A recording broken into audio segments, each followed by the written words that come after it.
Farm work is tough. Yeah.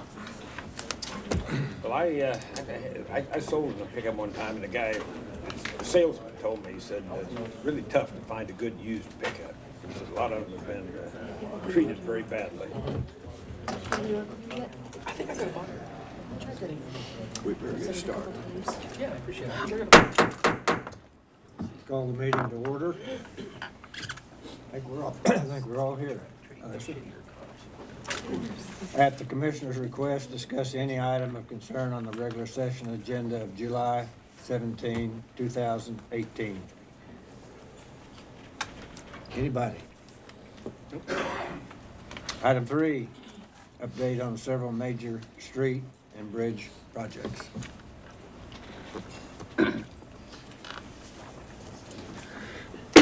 Thank you, Mayor, Is that you? Commissioners, City Manager.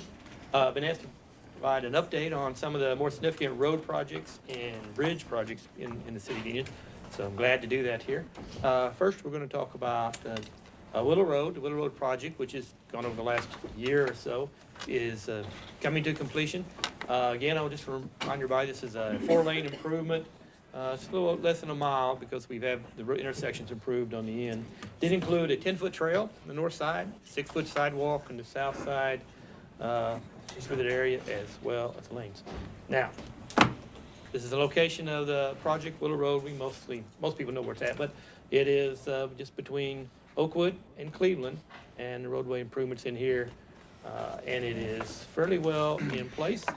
The roadway, the box culverts, the drainage structures, our curb gutters are in place. 4 lanes are mostly open except for the railroad tracks we'll talk about. The trail is in place. At this point it says it's pending striping and signs. I believe the striping actually has been done by now. So maybe just a few signs to finish up and clean up on the road project. Railroad crossing, the road surface in place. The gates are in place and operable. However, the overhead arms that provide lighting for the central lanes are not in place as yet. Those are installed by the railroad, and we're still pending for those to open all 4 lanes. We're waiting on to get those in place, and that's depending on their work, the railroad's work. Nice photo of the improvement project. Yes, Commissioner? Do you have any idea how long it's gonna take them to put those in? The railroad's we're gonna have to close the road apparently again, but do we know how long that would take? They estimate about a 2-week period to do the install.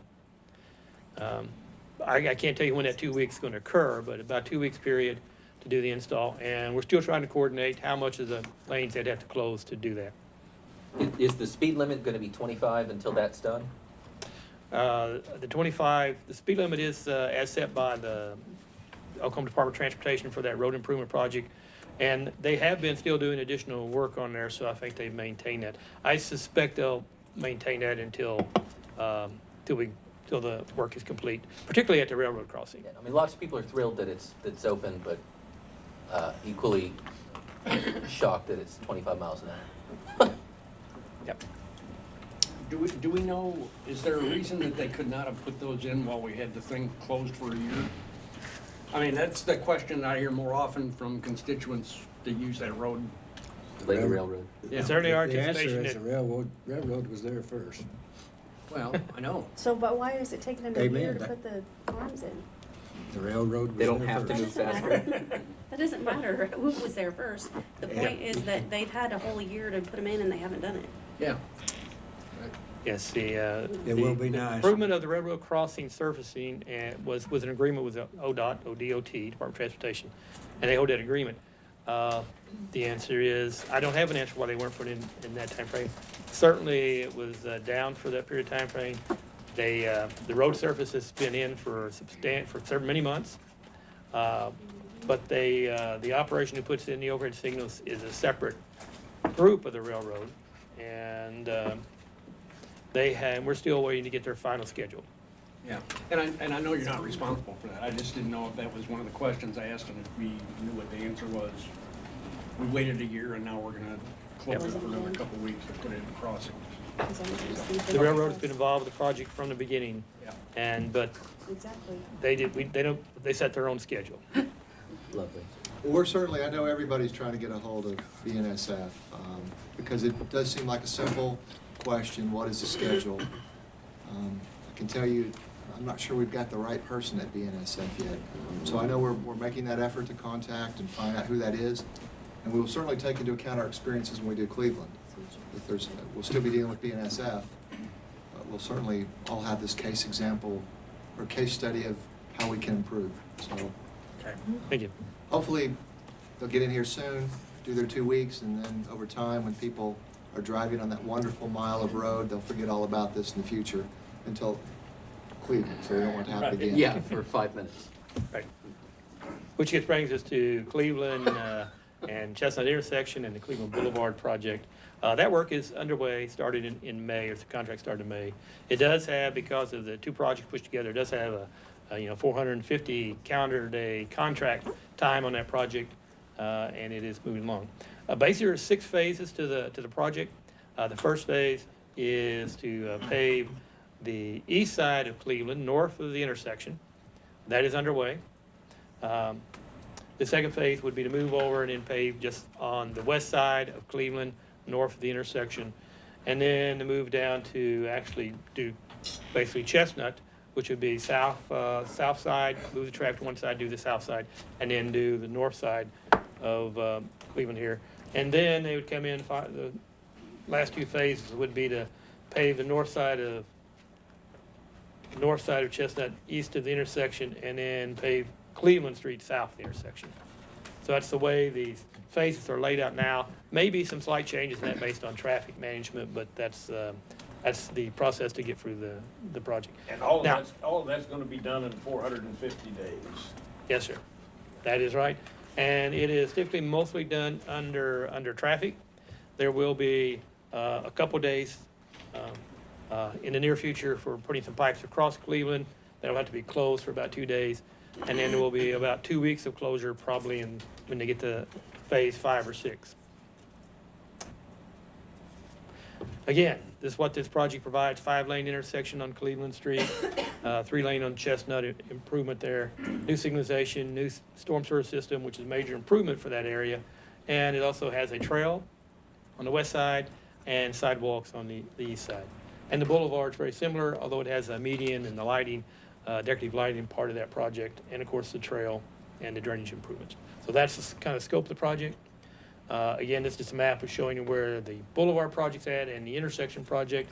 You can see Burlington Northern Railroad to the north, which we are not working on the tracks or are coordinating any activity with the railroad on this project at this time. There's no work across the tracks at this time. We did approve that section from Chestnut to Willow be called the Eric Benson Parkway. Boulevard, yeah. Very good. Boulevard. Yes. Yes, but the whole street should be named North Cleveland, but just that, kind of like we do highways. Very good. Yes, yes, sir. And I don't know where the sign is.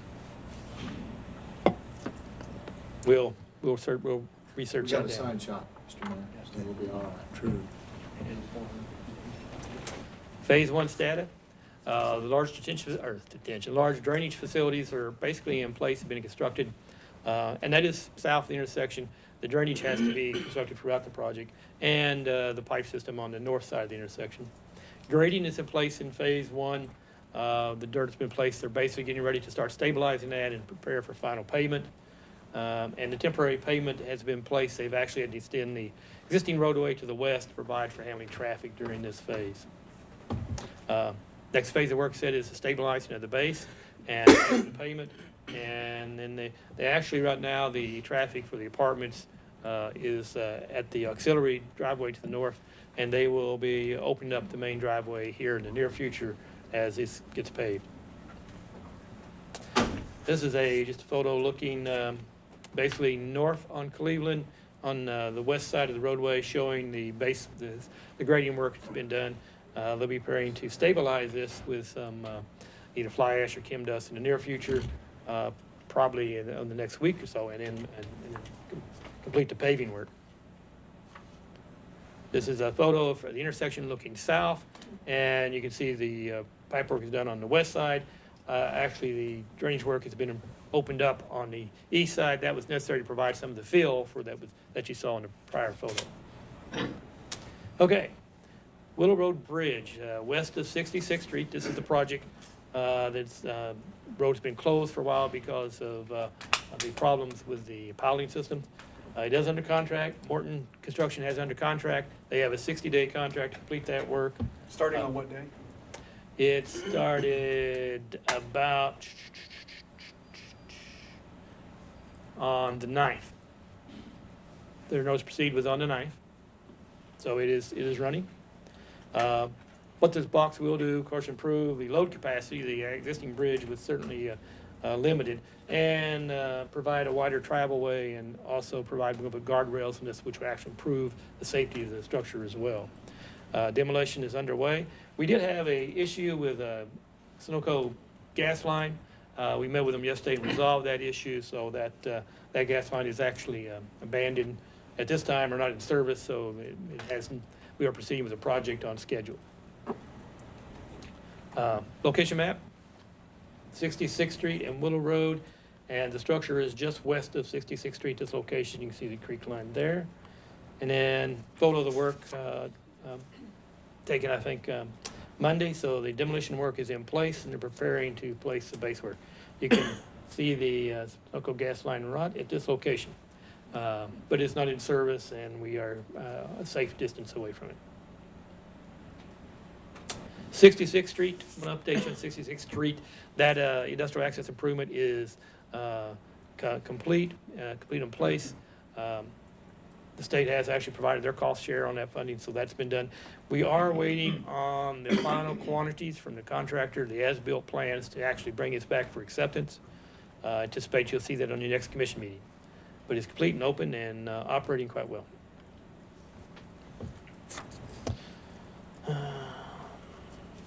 Highway 64 bridge over railroad, over the Burlington Northern Railroad. This is what we know as US 81 project, and this shows US 81, this north to the left, and then the Burlington Northern Railroad going underneath, as you can see.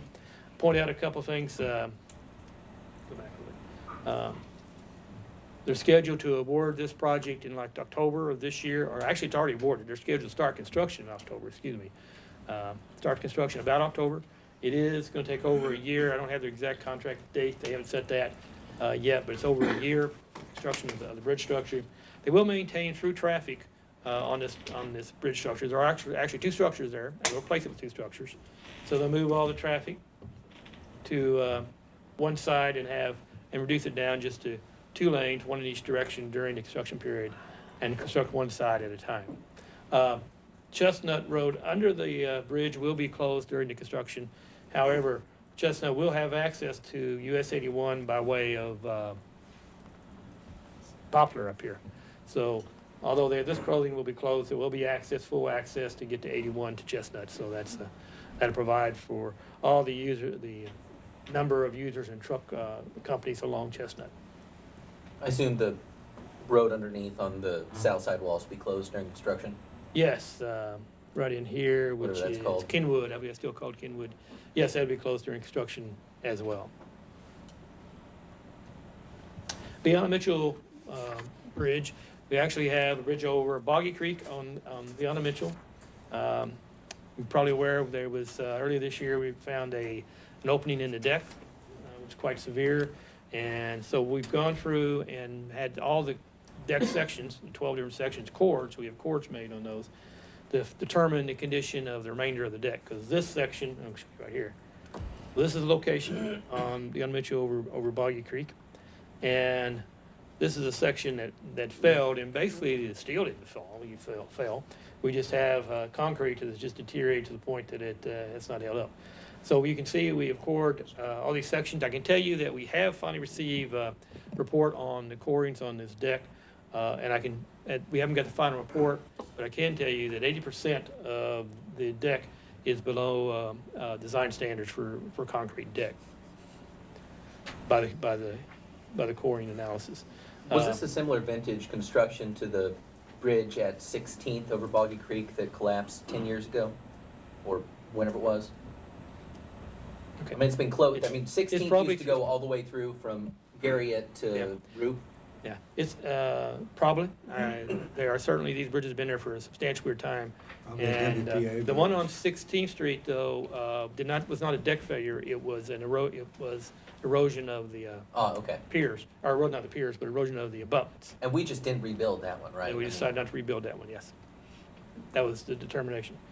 It was getting washed out instead of this is the deck issue.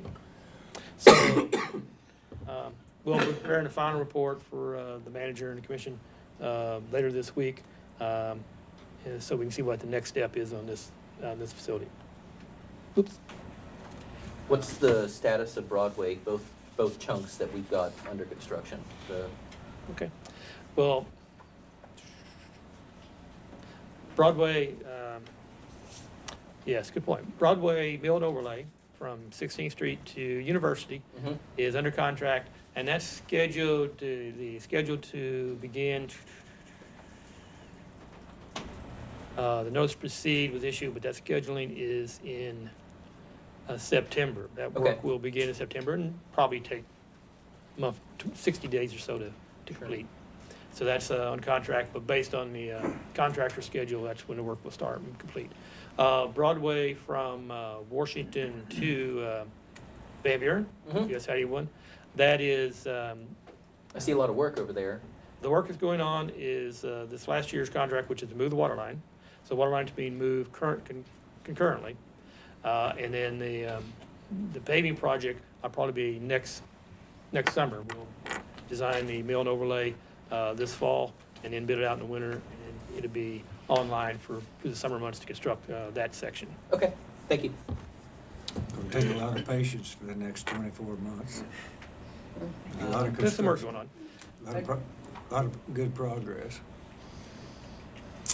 One other question on I've heard from a few of the residents that live up in the Hunters Hills area about drainage problems that are associated with or near, adjacent to the railroad.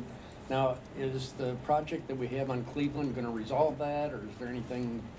Well, I think it'll partially resolve it, but we realize that we do have an issue. In fact, we have an item on tonight's agenda. Yeah, I thought I think seen some, maybe that's coming up yet. to do an amendment for Poe. Mhm. It would address some of Robert, the- do you want to address Yeah. that for him? Yeah. The question about Sure. what that item's going to do with Poe, to Yeah. take some of the pressure off the stormwater problem on Cleveland. Yeah. Well, the amendment with Poe and Associates will address reducing for them, it's reducing the hydraulic work on their work.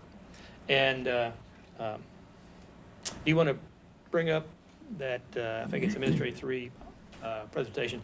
So it will reduce the amount of drainage and discharge going down to the railroad tracks. And I'll just cover that for you real quickly here. Yeah. This is a location map, of course, Willow Road to the north, Cleveland running north and south, and you can see in the south portion, or the lower portion, is Cleveland's under construction now. We've highlighted the area of Cleveland that's under design right now.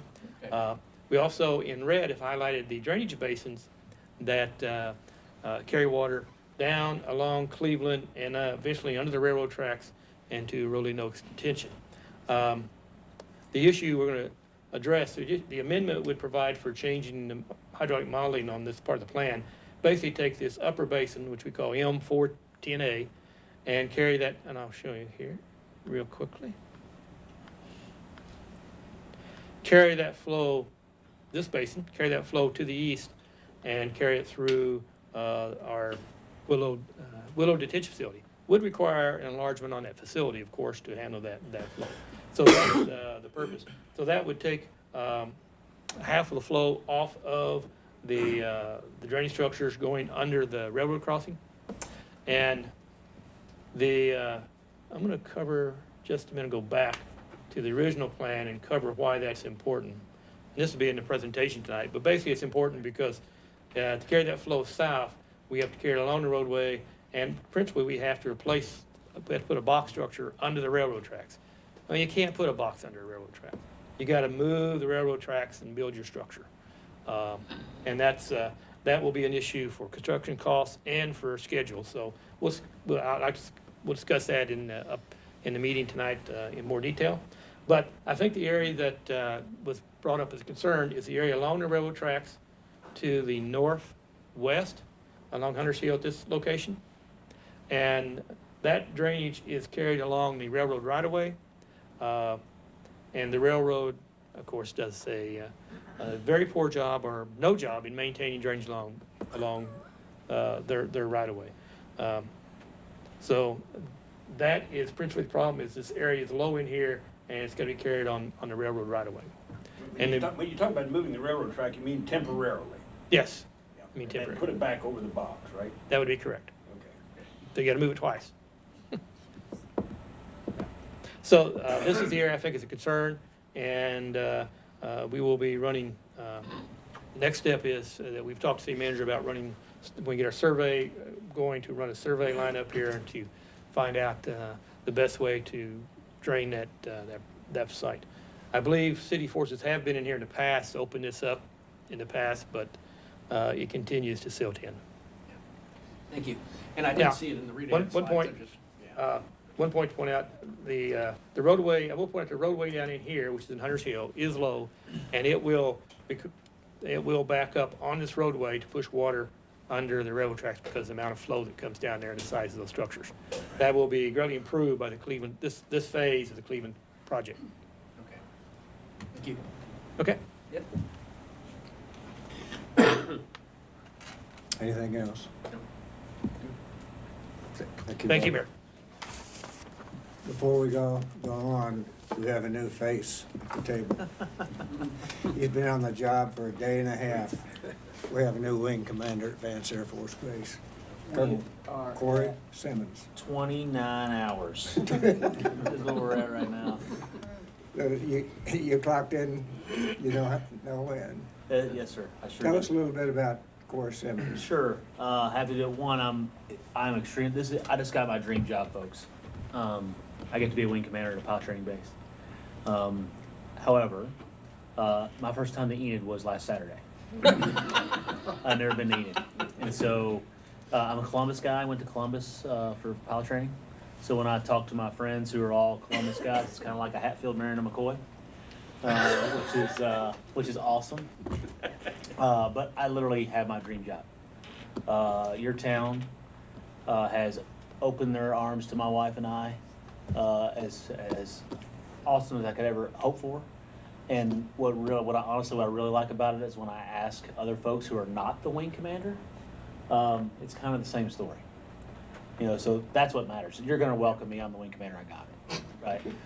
But the way you do for everybody else, I talk to school liaisons and talk to basketball coaches and soccer coaches, and I mean, having a new military family and Enid is like a Tuesday, right? This is what we do, you know, and so I couldn't be more excited to be here. So I came from Dover Air Force Base. I was the vice wing commander at Dover.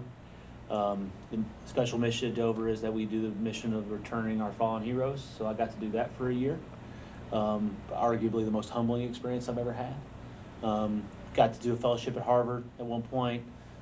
Been to the Pentagon twice. 2 assignments at McCord flying C-17s around the world. And then a little bit of time in Altus, about a year total in separate entities. So I do know Oklahoma. I'm not prepared to declare yet whether I'm OU or Oklahoma State, but I'm prepared to be wooed. You know, so you're welcome to do that. So, Mr. Mayor, you guys have been awesome. Yesterday was arguably, other than me getting married and my 4 kids, probably my best day. And so I got to give my welcome to I'm the new wing commander speech today. And as I was giving it, I realized I've been preparing 20 years to give that speech. So yes, today's a good day. Today's a good day. Yeah, today's a good day. And so We're really sorry you have to finish it with this meeting. that's all right. That's all right. Actually, I look at it in a different direction. I've never been to a city council meeting. I've studied about them, right? I'm not kidding you. We studied about this at Harvard. No kidding. City council meeting. City manager sitting at the head of the table. You know, this is actually kind of cool for me. My goal is that if I'm in town, I'll be here to support any way I possibly can. So, I can't control my TDY schedule. You can talk to my 3-star boss about that. But the rest of it, if I'm in town, you'll see my smiling face, and I'm ready to help however I legally and morally can. How about that? Welcome to town. Thanks, I appreciate it. Thanks, Mr. Mayor. You can chop that one off your list. That's right, done. That's right, done. We're glad to have you. Thanks, boss. And your kids are great. They'll keep you busy. They're definitely keeping me busy. My son's going to play basketball ideally for Enid High. My daughter will be at not Longfellow, not Waller, Emerson. Thank you. Eisenhower for the 2 little ones. So we, like I said, we couldn't be happier.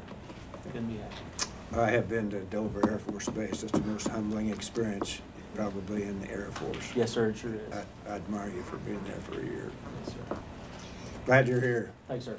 And you do have a parking spot now. I saw it up there, and my name was on everything. I knew exactly where to go. Like, We knew you were coming. my dad will finally say I've arrived.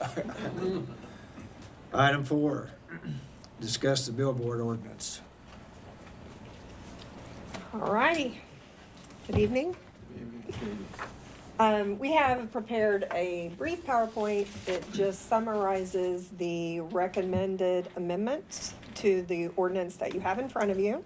So I'm going to go through this fairly quickly so you can get on to your discussion. If you have any questions, feel free to stop me and ask them. The revision to the first section is that we will not allow any new billboards, but this will allow the upgrade of existing billboards to new technology, digital. These are a lot of just boring specifications that we will examine if we are presented with a permit for a new digital billboard.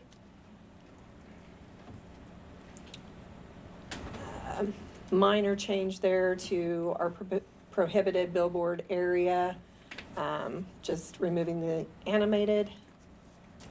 But go back just that. Sure. There, Sure. what is an inflatable billboard? Is that, Gorilla.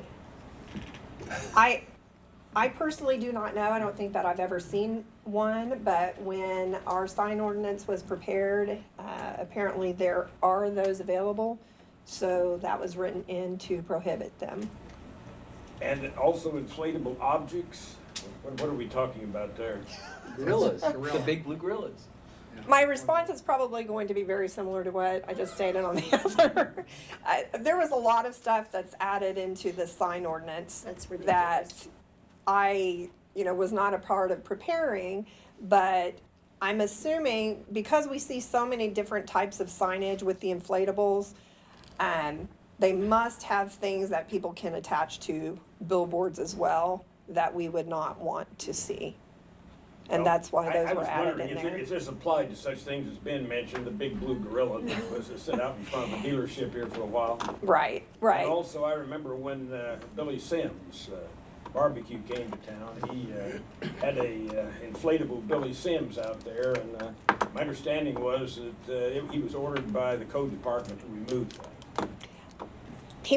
They were. I liked the Billy Sims, but the ordinance says no, so we did do that. The great thing is, Commission, this is exactly what we want to accomplish here. If you want to allow inflatable objects, we can do that. We just need that guidance, and we can bring it back to you, you can vote it in, and Well, I think temporarily, I mean, I don't want anything that's gonna be staked out there for the For next 20 15 years. years. But to me, we should allow temporary use of inflatable, usually they're creatures or people or Right. something. And to me, as I've pontificated on numerous times in the past, we spend millions of dollars trying to bring people to town to create businesses, to pay additional sales tax. And then we put silly little things like this in their way to keep them from doing as Right. much business as they think they can do.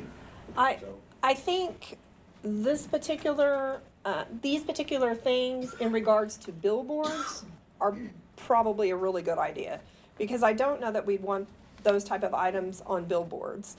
However, on-premise signage, if that's something you wish to consider, then certainly I think you should bring it back and discuss it further.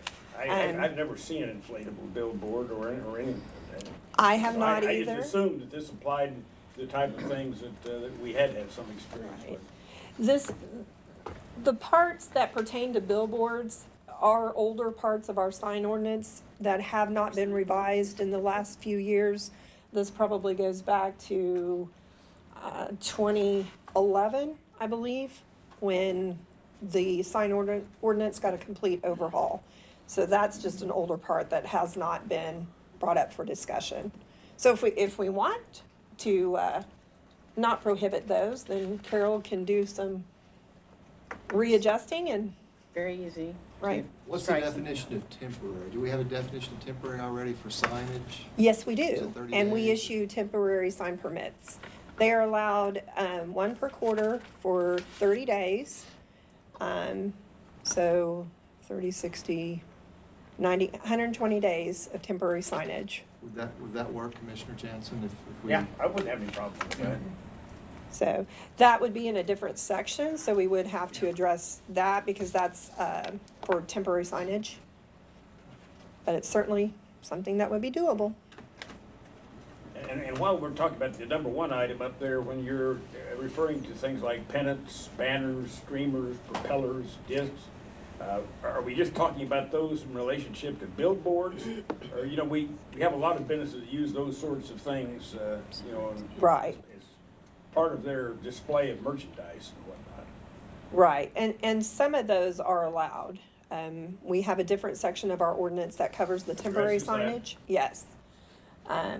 So this, Well, I know, I'd seen all that stuff, you know, and, Right. driving up and down Garrett, and I just, We need more searchlights. our sign ordinance not many searches. is No, we need more. many pages with several different sections. We found though, when Carrie was doing a lot of research for this particular item, that everybody else's seems a lot more complicated. So I was kind of happy with our sign ordinance when we got finished trying to do some research. Were we good there, Commissioner? Yep. Okay, moving on. I added this slide because at the last commission meeting, there was some discussion about abandoned billboards and how we address those. There is a difference between, if it's damaged, we usually contact them and tell them they have 30 days to get it repaired, and then we can take further action if they don't. We have had some billboards that have been damaged, and we've had success in getting those repaired. I realize after doing some look around here in the last week or so that we do need to address some other ones. Carrie is planning on being my billboard guru. So as soon as we come up from High Grass and Weeds, she's gonna get out there and take a look at some of these. But we did manage to remove one dilapidated billboard that was out by Scooters under this ordinance section. And that occurred a year and a half ago or so. That's statutory. So. Carrie did research with Tulsa and Oklahoma City. She went through their ordinances and then she wound up making some phone calls to have a chat with individuals. It seemed like what we're proposing is in line with both of those cities. However, I believe they do allow some new billboards to come into their communities still under certain conditions. And then we also included, I believe you were sent the International Sign Association study on light. And we found it interesting because it does seem that our foot candles that we are going to allow is what is recommended. So our digital billboards should not be too bright and not interfere with traffic or any sort of be a hazard. But we may, if we're going to look at our sign ordinance in other areas, we may want to consider changing to foot candles for our, what we call digital signage right now. But they call it an electronic message centers. And that's what we see a lot of people going to for their businesses. That's really all I had. So, yes, sir. Where it spoke about the objects for the billboards, where they have to come in and get a permit. if we set it up to where they have it, what, maybe 120 or 90 days or whatever, will they have to purchase a permit to do that, or? Temporary sign permits are free. Okay. All they need to do is come in, or we do a lot of emails back and forth with customers too, if they can't make it in because they're busy. We can even approve those via email. So they just they fill out the application, it's pretty brief, they just state what they're putting up, what their time period is that they'd like to have up the temporary signage. And then they can either choose to put it all together, like our tax businesses, for instance. They want all their temporary signage right around that first and second quarter, and they're done with temporary signage then until the next year. And other businesses like to do a 30-day, 1 quarter, and then they take it away and then do something different the next quarter. So is the cost different? Yeah, totally free. It's free? It's Okay. free. We do not charge. We just do it as a mechanism so that we can track what's out there. Mm-hmm. Any other questions? Yeah, I have two other minor questions. One of them had to do with, I saw a limitation in there on projection signs. Do we have any projection signs here in town? I'm not even sure I know what that is. Trying to think if we have any right off the top of my head. So apparently we don't, or you know. about it. I don't think we see a lot of those. I didn't even know what that was. Unless somebody's projecting something on the side of the building that. We talked about doing that in the art committee, about doing some projection stuff on But that would be, you would consider that to be art, not a the. Well, but I mean, it's still probably. Well, It would still probably. have to excuse follow me, real the Oh, I'm so sorry. But I know in some places too, they actually show movies on the side of buildings. I don't know if we've ever done that here, but. Yeah. With Possibly. signs. I just didn't, I'd never seen a projection sign. And one other thing that is a point of some irritation to me is that we have restrictions on political signs as far as posting them on public right-of-ways. Do we have any penalty that we impose on the people that put political signs on public right-of-ways? We could possibly take action if we needed to. What we typically try to do, when we see them illegally placed, is we contact that particular party's, we try to reach them via email. That's how we got hold of most of them. And then a lot of times we'd say, did you know that you have signage at this location? And they'd say, oh, somebody must have put it out there and I don't know about that one. I'll get out there and take care of it. A lot of them do. If they don't remove it from a right-of-way, we can pull it. Well, there were several candidates in this last primary election that it appeared to me that every sign they had was put in the public right-of-way.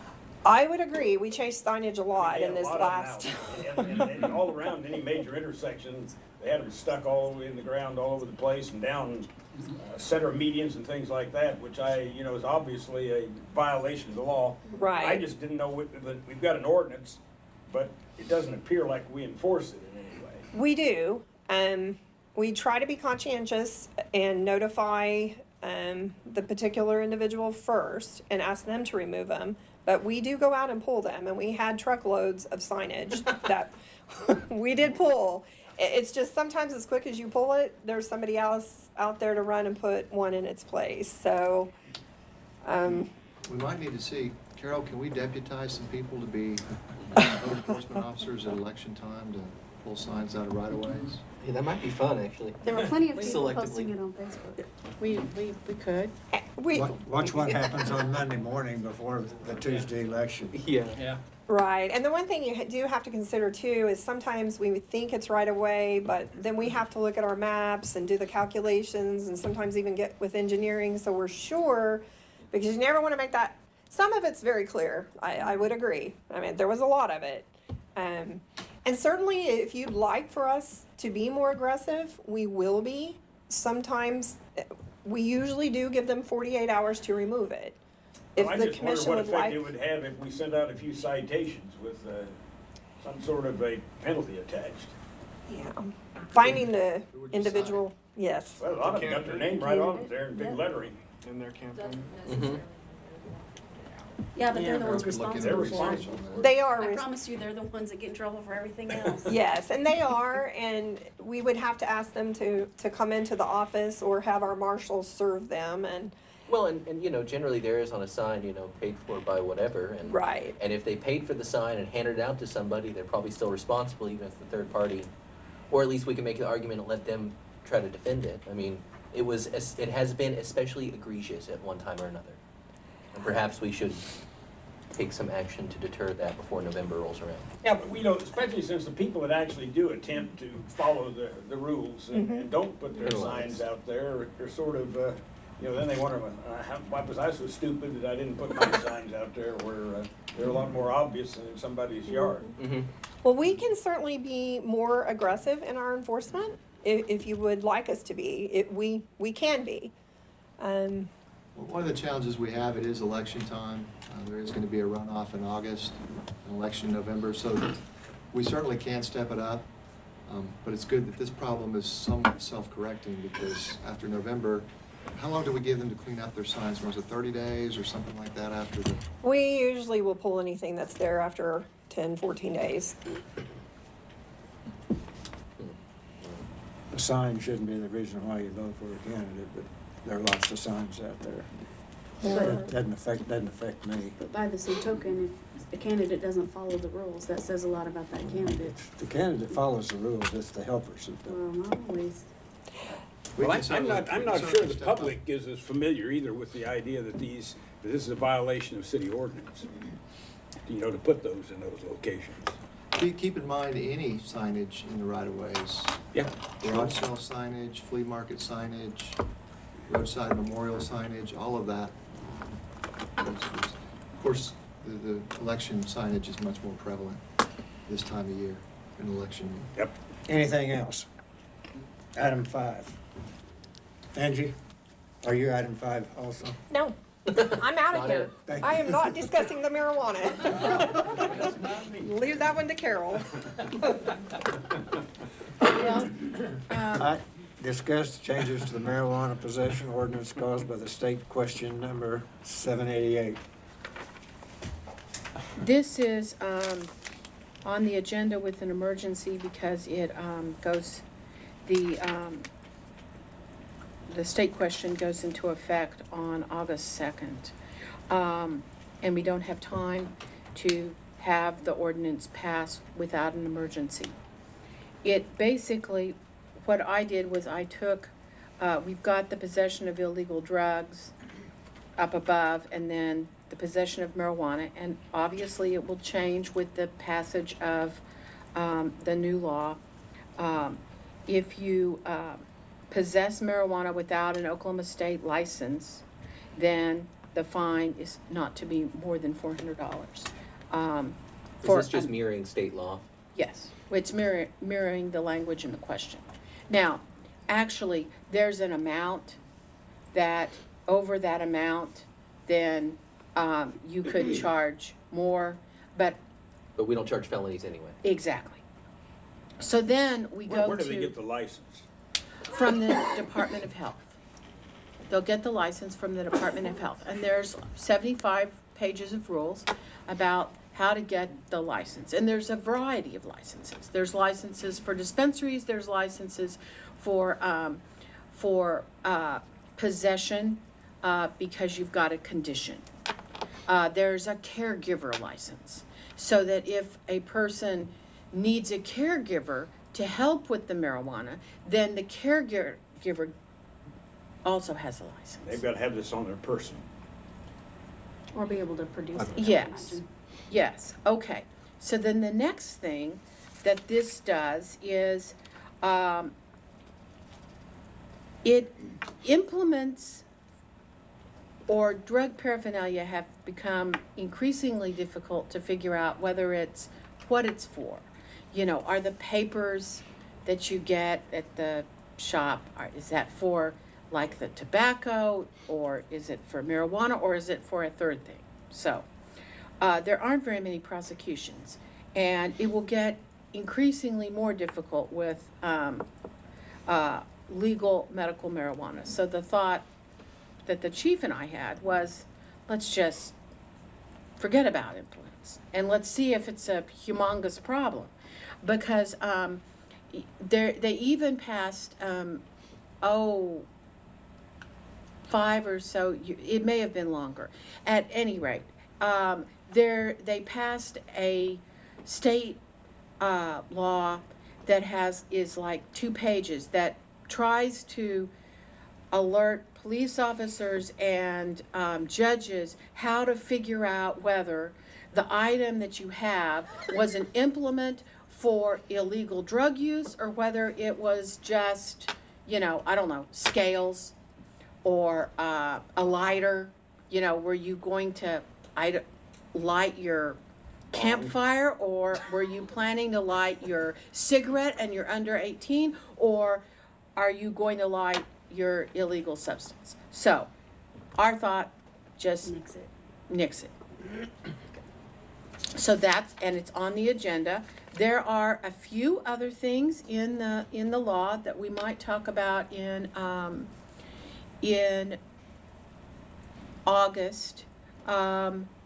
There's some zoning issues, and there's a variety of approaches by some cities are really attempting to regulate a lot, and then I think there's probably a few cities that will just go with the 1,000-foot rule that was in the question, and then also in the Department of Health, unless we'll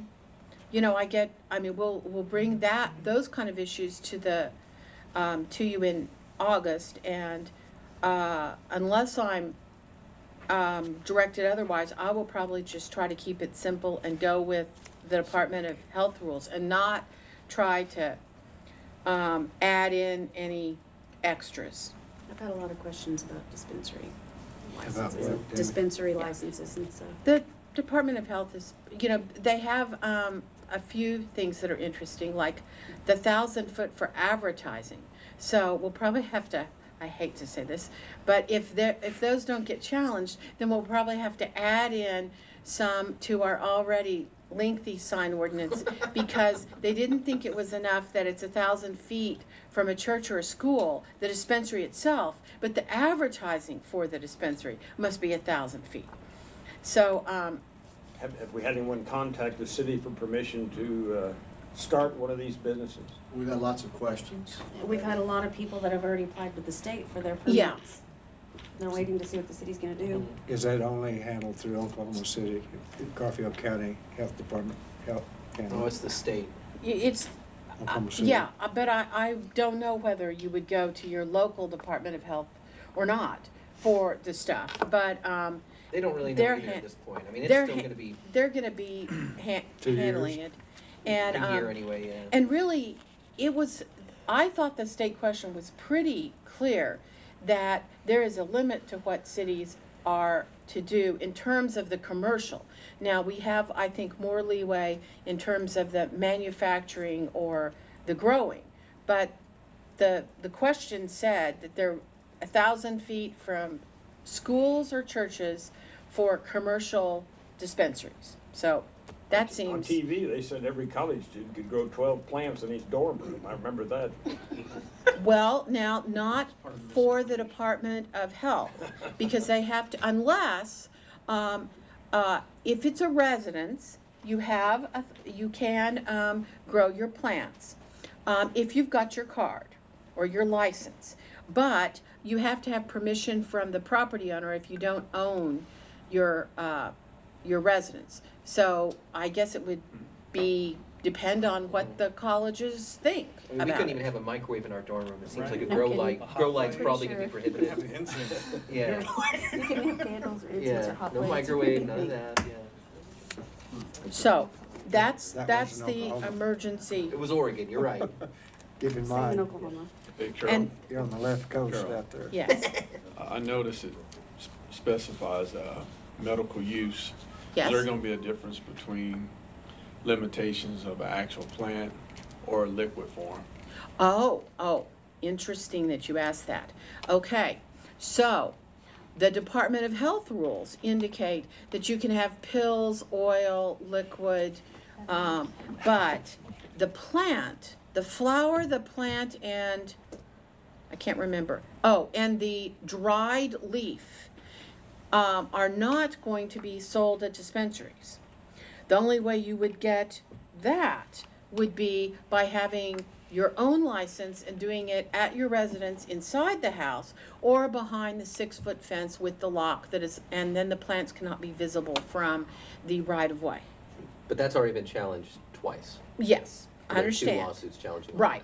So, but I'm just going on, the rules until they're, but so that at least if the Department of Health changes don't get overturned, then you wouldn't, the dispensaries would not have the flower, plant or dried leaf, but they would have all the other items. The reason why I asked that, because you can YouTube how to make candy, gummy bears with THC. I mean, it's on the internet. You got little kids doing it now.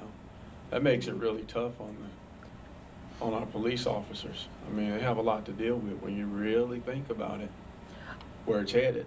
I mean, you got little kids able to do that. The Department of Health has indicated that, that you cannot make your marijuana product into a figure that would be enticing to a child. That's in there. Kids are doing it. Yes, Kids are but, kids. but Yeah, kids they are gotta come very up with the marijuana in resourceful the first and, place. and, It's just not as easy as people think it is. Say Yeah, that again. I hear Say that you. again. For a little kid? It is the definition of a little kid. what there. age are we talking Got a about? definitional issue. If they live in the house and it's available, I have not they been will offered find the it. drugs as many times as people think you're gonna be offered drugs in your lifetime. This has never They don't happened. have to climb cabinets. I know you're limited, but I just want to make that known. It will change. Yeah. It will change constantly. Well, I mean, listen, the legislature is gonna step in and try to probably provide some more significant regulatory structure next session. Who knows what the legislature's makeup is gonna be. I mean, everyone who's running right now is trying real hard not to touch it. And then there will be, a couple rounds of lawsuits. There's already 2. One substantively, one just on an open meetings issue. I mean, it's gonna take, and the Department of Health also has no money and 7 people left. I mean, it's not like they're well outfitted to figure this out. It's just gonna take a while, and we're just gonna have to wing it. And I think as long as we just mirror state law and try not to get creative, we're probably gonna be okay. Yeah. We don't wanna be a test case. We don't No. wanna try anything new. We just wanna mirror state law, don't get creative, and just see what happens. Is that what your ordinance says, to mirror the state law? yeah, it doesn't actually say that, but it's just putting in what was actually in the question. Any other questions? Sound like the way to go. Item 6, discuss alcohol violations ordinance. Okay, this is just, Not Jocelyn. to remove the language about Low Point beer. Now beer is just alcohol. So this is pretty simple. It just has ordinance for transporting an open container of alcohol and public intoxication and consumption of alcohol. And we're just taking out the antiquated language. And this part we can do without emergency. This doesn't kick in until November. No problem. No October, emergency November, needed. something like October that. 1st. October 1st. But we okay. have plenty of time. Okay. Just when's September payment, and then my license. Any other questions? Then my license goes away. Item 7. In other words, what you're talking about here in the alcohol isn't going to have any effect on the law that allows them to sell strong beer in the grocery store. No, this just really just modernizes, takes out intoxicating beverage and mixed beverage cooler and alcohol. These offenses are just, where can you possess alcohol and you're not supposed to transport an open container of High Point beer if Low Point beer still is made, which is a big question, I don't think it will be. But High Point beer or a bottle of wine, champagne, spirits, it's all the same now.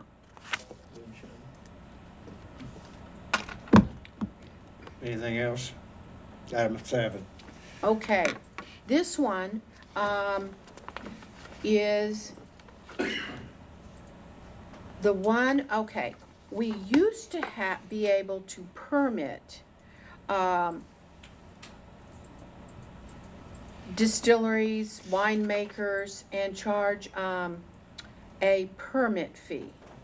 And now we can charge specifically an occupational tax.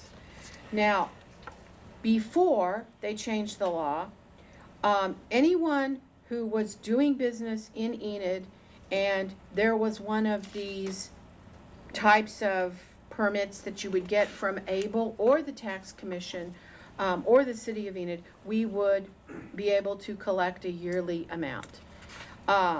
We can still collect that yearly amount, but there is a stipulation to it. And the stipulation is that only if your principal place of business is in Enid, Oklahoma. So this list of caterers, on-premise beer and wine, retail beer and wine would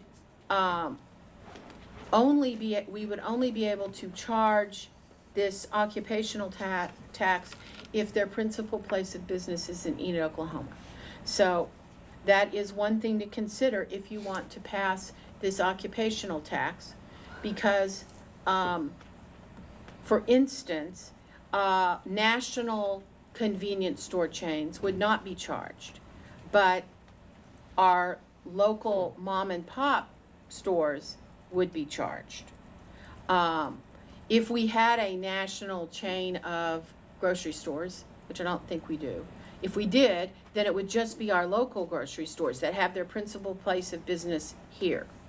So for instance, Applebee's we won't be able to charge Applebee's for a mixed beverage license after, we do now, but we would not be able to after October. But if there is a standalone restaurant with a mixed beverage license, we would charge them. So basically our hometown people get screwed. You know, I might not have said it that way, but I'm sure. It disproportionately impacts local folks. Well, we have the option to That's what I not meant. charge That's it at all. what anymore. Tammy meant, yeah. right, we don't have to pass it. We could just go without. They are all being charged by ABLE Commission. This is Right, they're already What being happens to the city of North Enid? charged so much. what happens to the city of North Enid. Are they exempt? Oh, if your principal place of business is in North Enid? Do what? If their Oh, principal place of business yeah, is in North then- Enid? This Yes. is why we need to lead that coup and just take our big Okay. truck and take it over. Yeah, it wouldn't, if their principal place Gives of more business fingers. is in North Enid, That's Then- what I say. yeah, right, North Enid. right. Then North Enid would get this if they have now, I would imagine they do not have as complicated a Yeah. code as we have. Nor do they have like probably a code department that is this, that, you know, you have to be a pretty big city to be thinking about even knowing the difference between a small farm winery and a winemaker. So if we do nothing, this fee goes away in October 1. Yes, Okay. All right. And this isn't on the agenda tonight. no. Okay, cool. So, Gotcha. do you all want to, do you want to see it, or would you like it to, I think I'd like to see us just I'd like repeal to it so our local Okay. folks aren't disadvantaged. Is this occupation tax only charged to businesses that are selling alcoholic beverages? yes, this Or particular one? manufacturing alcoholic beverages? Yes. Okay, doesn't apply to any other business. No, You know, and there's so many fees you have to Um, pay to do. yes, we anyway. could be a sanctuary city for, Alcohol sales. Breweries, that'd be Breweries. fine, yeah. That'd be fantastic. No, let's do that, yeah. What else can we do for that? Do we know how much income we're getting currently from? We're getting probably quite a bit of income currently, but that's because everybody that buys it or sells a drink, has to pay it now. Right. But there was a strong lobby at the state legislature, I think, and, It goes away October 1. yeah, it goes away October 1. So there isn't that much, it's not like the amount that we were getting before was pretty big. But now, we're talking about, like for convenience stores, Holdings and maybe a couple others, but most of them are chains. You're talking about 75 days. Yeah. So the only two options in this situation is to remove it altogether or keep it going and only punish our Right. our local people. Right. Seems like a That's pretty pretty easy one. straightforward. Yeah. That's why I thought Oh, it no-brainer. deserved a study session before October 1st so that you would be able to ponder it. Okay, if I don't hear anything, I'll just put on a It repeal. would still be interesting to find out how much we're gonna lose in We'll, income. we'll, we'll Yeah. look that Yeah, up. we will, and if it's I don't know how significant. much it is, but Not that we could do a whole lot we of can look that, at most of it. I know, but at least we No, know it'd be how useful. big the hole Yeah. is getting. Yeah. Yeah. Yeah. Okay. We are adjourned. We'll meet upstairs at 6:30. Thank you for watching the Enid City Commission study session.